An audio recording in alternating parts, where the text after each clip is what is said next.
Greetings, welcome back to Southpaw RC, and if this is the first time you're joining us on the channel, thank you very much, you're very welcome.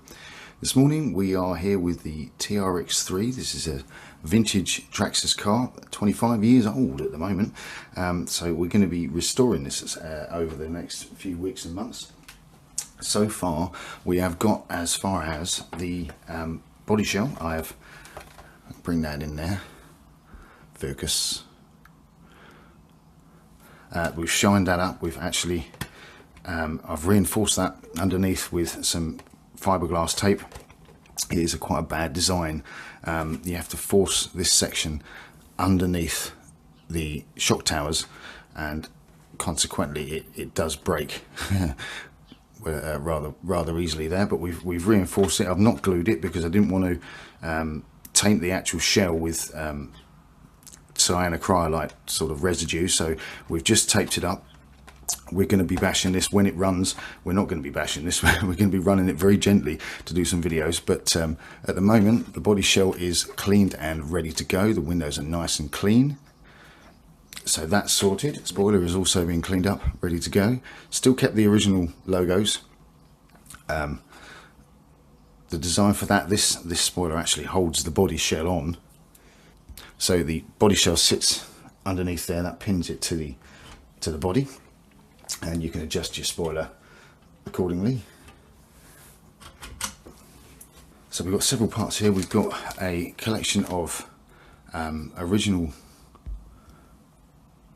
Traxxas parts here, spur gears. We've got 84 tooths, and we've got 81 tooth spurs, even a 78 tooth spur there, so plenty of options there. We've got some little slipper friction grips. I'm not entirely sure, I'm guessing they fit into the spur gear there, so same number of holes as there is pegs, so I'm guessing that that's some sort of basic clutch mechanism.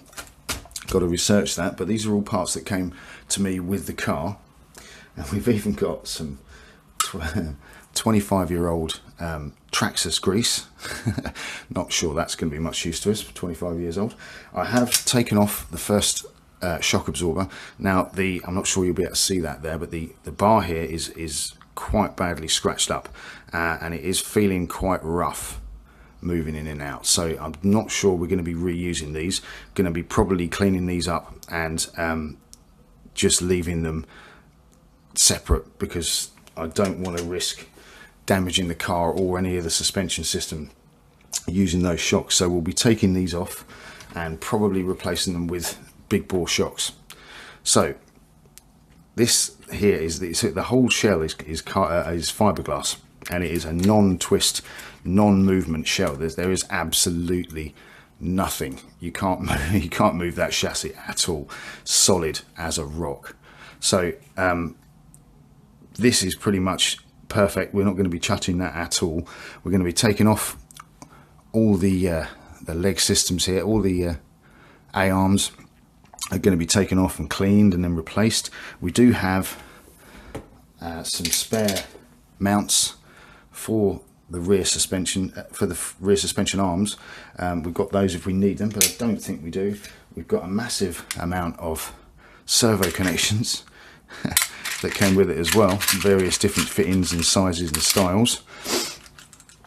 And I've taken off the front tyres because they are, as you can see, slightly buggered over the year. They've just been sat in the box and they've just decayed over time, which is a shame, but these are still available, and there's plenty of buggies around that run the same sort of tyres, so that's not going to be too much of a problem to replace those.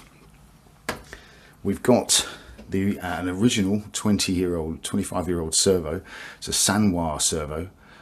It's pretty strong. It's a pretty powerful servo, so which for a race truck you're going to need. So we've got this to go in there.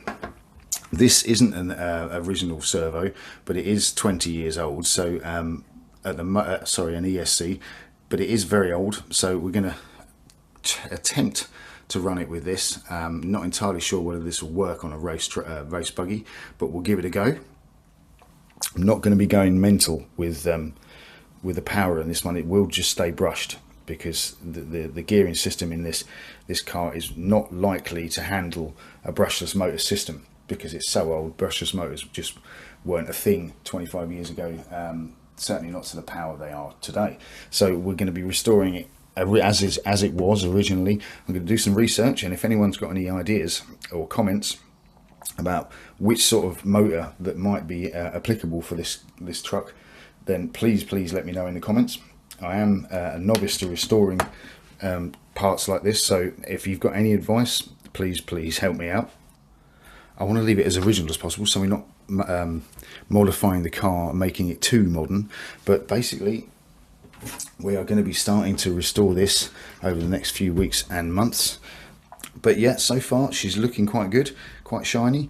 We've got some various parts to play with, and I will be ordering some more stuff as soon as I get enough information as to what I'm going to be putting in it.